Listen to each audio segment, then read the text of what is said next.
Bonjour et bienvenue. Aujourd'hui, on explore un peu les coulisses du monde de l'esthétique. Parce qu'au-delà du savoir-faire technique, la vraie question c'est comment on bâtit une activité pérenne. C'est exactement ça, les questions centrales. Et pour y voir plus clair, on va s'appuyer sur un guide Connaissance du milieu professionnel. C'est un support de cours qui est conçu spécifiquement par Adonis Éducation pour le CAP esthétique cosmétique parfumerie. D'accord. Donc notre mission, si on peut dire, c'est d'en extraire un peu l'essentiel pour comprendre ce qui fait vraiment la différence dans ce secteur. Ce guide, d'ailleurs, il a l'air assez complet. Il couvre tout de la paperesse initiale à la culture du métier, c'est ça? Oui, oui, c'est un parcours bien structuré. Alors, pour démarrer, l'aventure entrepreneuriale, ça commence par quoi? Justement, le début. Tout commence par un choix vraiment structurant, hein, le statut juridique. Est-ce qu'on monte son affaire seul, en entreprise individuelle? Ça peut paraître simple, mais attention, Ah oui? Pourquoi? parce que vos biens personnels peuvent être engagés si jamais il y a un problème, une dette par exemple. L'autre option, c'est de créer une société, type SASL, SAS. Société à responsabilité limitée, société par action simplifiée. Exactement. Là, ça sépare les patrimoines, le pro du perso. Mais bon, forcément, ça demande plus de formalités administratives. Il faut s'inscrire à la chambre de métier, comme exemple. D'accord. Et ce choix, j'imagine, il a des conséquences. Fiscales, juridiques. Ah oui, des conséquences importantes, faut pas sous-estimer ça. Et bien sûr, il faut pouvoir prouver sa qualification. Un diplôme comme le CAP, ou alors 3 ans d'expérience minimum dans le métier. Logique. Une fois que la structure est choisie, il faut faire tourner la boutique au quotidien. J'imagine que là, on entre dans la paperasse, la gestion. Absolument. Et là, les outils de gestion sont vitaux. On a d'abord les documents externes, les bons de commande quand on achète ses produits, les bons de livraison pour bien vérifier ce qu'on reçoit, Oui, et bien sûr les factures, celles qu'on émet aux clientes. Et là, attention, il y a des mentions légales très précises à respecter pour qu'elles soient valables et, surtout, pour être payées. d'accord. La partie externe et en interne? En interne, le nerf de la guerre, souvent, c'est la gestion des stocks. C'est un équilibre délicat, quoi. C'est-à-dire? Il faut avoir assez de produits pour faire les soins, pour la revente aussi, mais sans immobiliser trop de trésorerie, et surtout sans risquer que les produits périment. Bon, des logiciels peuvent aider aujourd'hui, hein, mais ça demande surtout de la rigueur. Une mauvaise gestion des stocks, ça peut vite plomber la rentabilité. Très concret. Et l'espace de travail lui-même, l'institut, on pense souvent à l'ambiance zen, la déco, mais il y a sûrement des contraintes plus terre à terre. Alors oui, l'ambiance, c'est hyper important pour l'expérience client. Les couleurs, la musique, l'éclairage, tout ça, ça compte. Mais l'agencement, avant tout, il doit être fonctionnel, Et réglementaire. réglementaire. Oui, il faut prévoir la bonne surface pour chaque type de cabine, épilation, soins visage, soins corps. Il faut les équipements indispensables, la table de soins, la lampe loupe, parfois une douche. Et surtout, il y a des normes de sécurité très strictes à respecter. Ah oui, lesquels par exemple? Notamment pour les ERP, les établissements recevant du public. Il faut des issues de secours dégagées, des extincteurs accessibles. Voilà.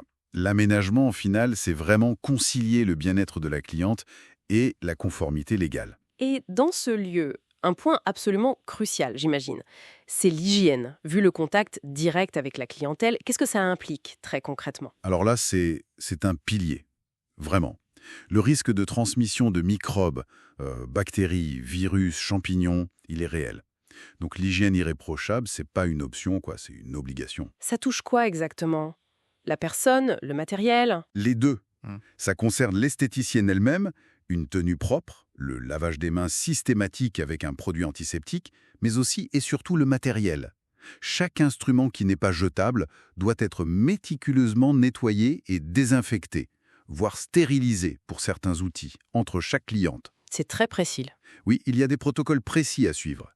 Et ça vaut aussi pour le linge, les serviettes, les peignoirs, et pour la propreté des locaux, évidemment. C'est une question de santé publique et puis de confiance avec la clientèle. On ne peut pas transiger là-dessus. Cette rigueur, elle s'étend, j'imagine, aussi à ce qu'on a le droit de faire ou de dire. J'ai entendu parler de limites légales au métier. Tout à fait. La législation professionnelle, elle encadre très strictement les pratiques. Il faut savoir que certains actes sont réservés aux médecins. Comme quoi, par exemple? L'exemple classique, c'est l'épilation à la lumière pulsée ou au laser. C'est interdit en institut d'esthétique. Seule la cire et la pince sont autorisées pour nous. Ah, d'accord, ok. Pareil pour le vocabulaire. On doit parler de modélage corporel ou facial et non pas de massage. Le terme massage, quand il a une visée thérapeutique, il est réservé aux kinésithérapeutes. Donc attention aux mots qu'on utilise. Exactement. Utiliser des termes qui pourraient suggérer une action médicale ou thérapeutique dans sa communication, sur ses tarifs, sur son site web, c'est interdit et ça peut être sanctionné.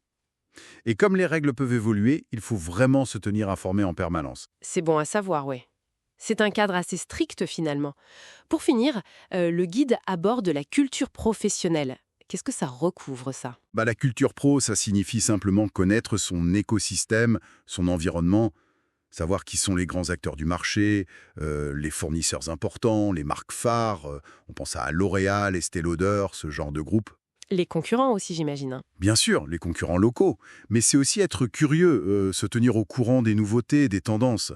Comment? En lisant la presse spécialisée, un magazine comme Les Nouvelles Esthétiques par exemple, ou en allant sur les salons professionnels. Et ça sert à quoi concrètement? Comprendre son environnement, ça permet d'ajuster son offre de soins, de produits, de rester pertinente, quoi. Et puis, de mieux conseiller sa clientèle aussi. C'est indispensable pour durer dans ce métier. Effectivement, on voit bien que diriger un institut d'esthétique, ça va bien au-delà de la maîtrise des soins eux-mêmes. C'est un vrai rôle de chef d'entreprise, en fait, qui doit jongler avec le commerce, le sanitaire, le juridique. C'est complexe. Exactement. Et c'est pour ça que ce support de cours connaissance du milieu professionnel, il est vraiment utile. Il donne une base solide pour appréhender toutes ces dimensions. D'ailleurs, il fait partie des formations complètes proposées par Adonis Éducation, avec suivi, cours, devoirs corrigés, tout ça. Accessible dès 69 € par mois, il me semble. Oui, c'est ça. Mais pour celles et ceux qui voudraient juste approfondir ce module spécifique, on peut aussi le trouver séparément.